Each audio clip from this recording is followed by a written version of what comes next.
O, ma. Oh, yan. Renz, O, bakit? yun? Bumili ako ng uniforme ng pangkatulong para dyan sa nanay mo. Pangkatulong? Oh, nang magkasilbi naman siya dito sa bahay. Mukha Ano, ba siya- Eden? Mukha ba siyang katulong? Hoy, huwag ka sumagot sa akin ng ganyan, ha? Atraso mo sa akin, pinapunta mo dito yung nanay mo galing probinsya para ano? Para ako na naman yung bubuhay?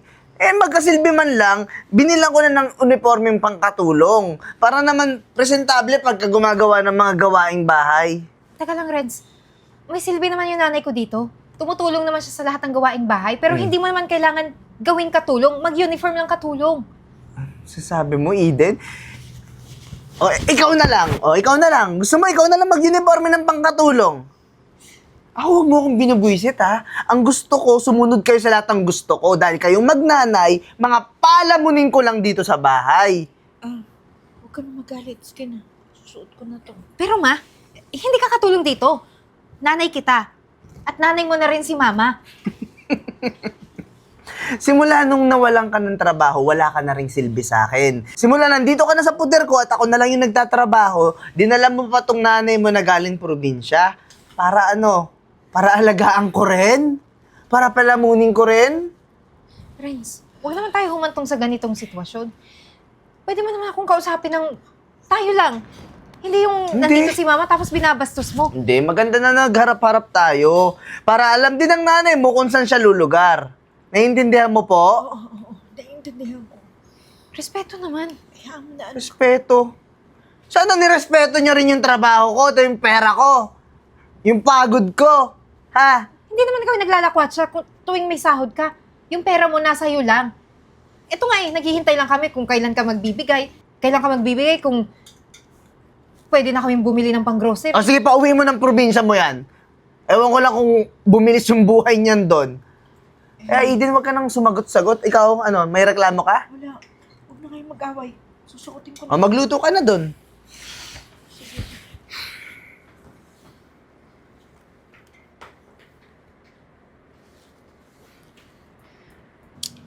Sobrang nabusog ako. Hindi naman lang ako tinirang kahit konti. Ikaw, nabusog ka, di ba? O, kumain ka. Di ba? Hindi naman yung sapat para sa tiyan ko eh. Teka lang, baka si mama pwede nating orderan ng pagkain. Hindi pa siya kumakain, kanina pa. Eh, ang kapal naman ng mukha mo pala, Eden. Ano sabi mo? Hindi pa sapat yung kinain mo. Halos ikaw na nga nakaubos dito. Tapos itong nanay mo, dapat lang hindi yan pakainin. Kaya nga nakapangkatulong lang yan. Ibig sabihin, bodyguard lang yan natin dito. Tama ba? Nagugutom ka? Ha? Oo. Eh, kainin mo yung panis na pagkain sa bahay. Yun yung para sa'yo. Kaya ka namin sinama dito para sure ako na hindi mo nakawan yung mga gamit ko doon kasi minsan nawawala na yung mga alahas ko sa kwarto eh. Tapos mukhang binibenta yata nitong nanay mo. Renz, wala naman nangyayaring ganun. Baka naman na-misplace mo lang.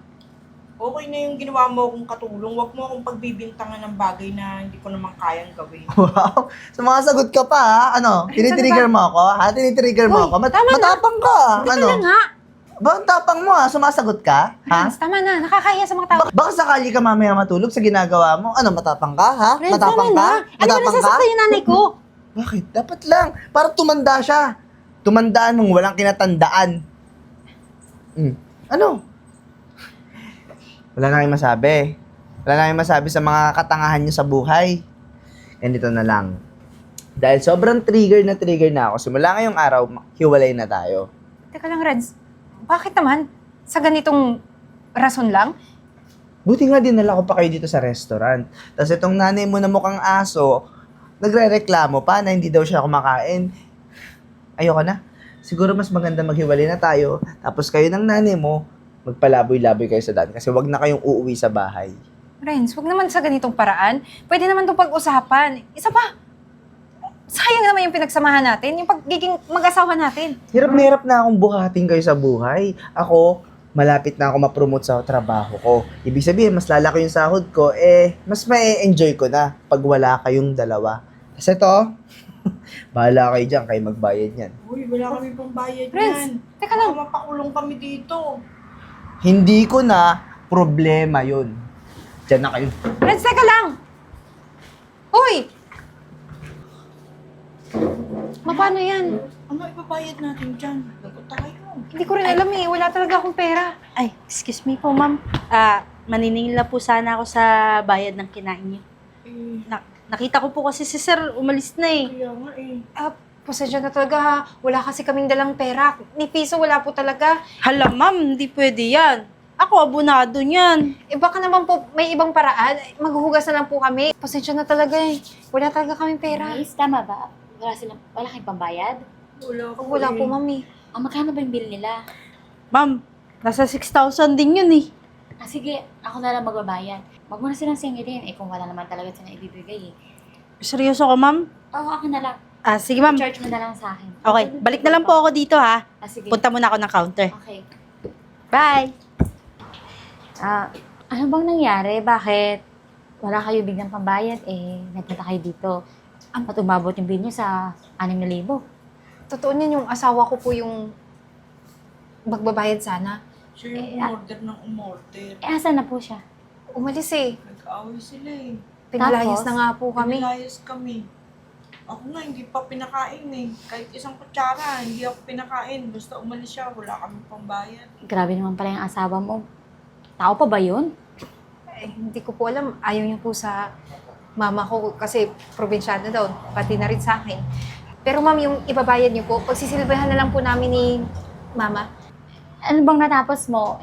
Meron akong marketing firm. Baka interesado ka o baka may alam ka doon kahit papano.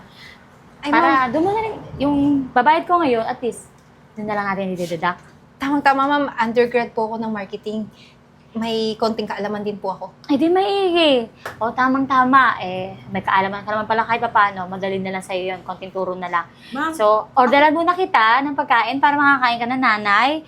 Tapos, sumama kayo sa akin. Meron mo akong spare room sa bahay. Wala namang ibang kasama. ma'am, So, di kayo makakaabala doon. ako makakatulong sa bahay niyo. Kahit tagalaba ako, kahit tagahugas, Ay, naku tagalinis. po. May katulong po ako doon. Hindi na po para magsilbi kayo. Okay na po si... anong name mo again? Eden po.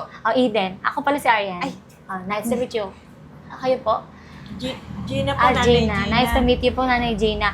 Wait lang, tawagin ko. Waiter ha. Kumain muna, tapos sumama kayo sa akin. Okay po. Waiter! Yes, ma'am. Isang meal nga dito. Ano Hoy! Anong ginagawa mo dito sa opisina ko? Renz, sorry. Paano mo nalaman yung opisina ko? Tinago ko to sa inyo, di ba? Para di mo malaman kung saan ako nagtatrabaho. Tapos ngayon, hanggang dito, susundan mo ako? Renz, hindi kita sinundan. May babae kasi tumulong sa akin. Buisit ka, ganyan ka nakadesperada sa akin. Kaya nga hiniwalayan na kita kasi gusto ko na ng katahimikan sa buhay ko. O asan yung nanay mo na patay gutom? Iniwan mo kung saan-saan ngayon, sa palaboy sa daan. Ha? Renz, hindi. May tumulong nga sa aming babae. Dito siya tatrabaho. Tumulong mo yung mukha mo. Ba't ka sumunod dito? Alam mo, mamaya makita pa ako ng boss ko dito, tapos makita ka nandiyan ka pa sa table. Umalis ka nga. Alam mo, lumayas ka dito. Teka lang. Umalis ka dito, papakalagkad pa kita sa guard o lalayas ka? Binigyan ako ng trabaho dito. Renz, ano ibig sabihin nito? Ma'am, ito kasi yung asawa ko, sinundan ako dito sa opisina ko. Hindi ko alam kung bakit siya sumunod dito. Kasi desperada na yata eh. Nihiwalayan ko na, ayoko na dyan eh. So, ikaw yung asawang naiwan sa kanya sa restaurant that night? Yung hindi nagbayad ng bill? Sandali, paano? Kilala mo siya? Yes. Ako lang naman yung tinutukoy niya na tumulong sa kanya. Namit ko siya sa restaurant kung saan hindi ka nagbayad ng kinain mo. Kasi ma'am, etong babaeng to, yung nanay niyang probinsyana, pinapunta dun sa bahay. Tapos ngayon, pinaalis ko na sila kasi nga, mga pabigat, kaya dapat lang sa kanya yun. Ma'am, bakit tutulungan niyo pa yan? Walang kwentang tao yan. Dapat paalisin yan eh. Gusto mo paalisin ko na, papatawag ko yung guard para... Friends, pwede ba? Tigilan mo nga. Kaharap mo na yung boss mo, pero ganyan pa rin yung ugali mo. Ha? Mahiya ka naman. Tsaka ano bang pakialam mo kung tutulungan ko yung asawa mo? Ha? Mabuti naman siyang tao. Kung anong tulong ibigay ko sa kanya, deserve niya yon. At ikaw, hindi ko alam ganyan pala ang ugali mo. Ang tagal-tagal mo nagtatrabaho sa akin, pero hindi ko napansin na masama pala ang ugali mo. Oh, ma'am. Sarili mong pamilya, sarili mong asawa, minamaltrato mo, tinatrato mong parang hayop, hindi tao.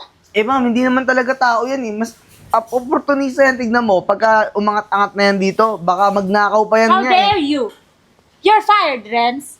Ma'am, Narinig mo sinabi ko. running for promotion ako. Wala akong pakialam kung running ka for promotion, pero hindi mo deserve yung slot na yon. Naintindihan mo? Ma'am, Ayoko na maraming sinasabi. Umalis ka na dito sa harapan ko o papakalagkad kita sa guard. Alis na!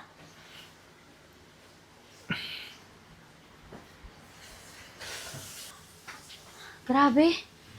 Ayos ka lang ba, Eden? Opo, pasensya po pala sa pinakitang ugali ng asawa ko. Kaya nga, ngayon ko lang nakilala na ganun pala ang ugali niya. Anyways, start ka na ngayon para sa training mo. Mamaya may papadala akong magtuturo sa'yo, okay? Sige po, ma'am. Maraming salamat po ulit. Sige. Naku, wala yun. Sana matulungan kita sa trabahong to. Tawagin ko lang yung magte-train sa'yo, okay? Okay po. Anak, Ay, ma. ang ganda-ganda naman ng office mo. Naman. Siyempre, pinaghirapan natin to. Pinagsikapan. Alam mo anak, proud na proud ako sa'yo. Isipin mo, kundi sa sipag at tiyaga mo, hindi natin mararating at hindi, kahit ako, hindi ko mararanasan yung ganitong buhay. Alain mo yun? Alam mo, ma, ang punot dulo nito talaga si Miss Arian. Siyempre, siya yung tumulong sa atin para bumangon ulit sa buhay. Totoo. Pero ha, in fairness, ang ganda na rin ng buhay niya sa States.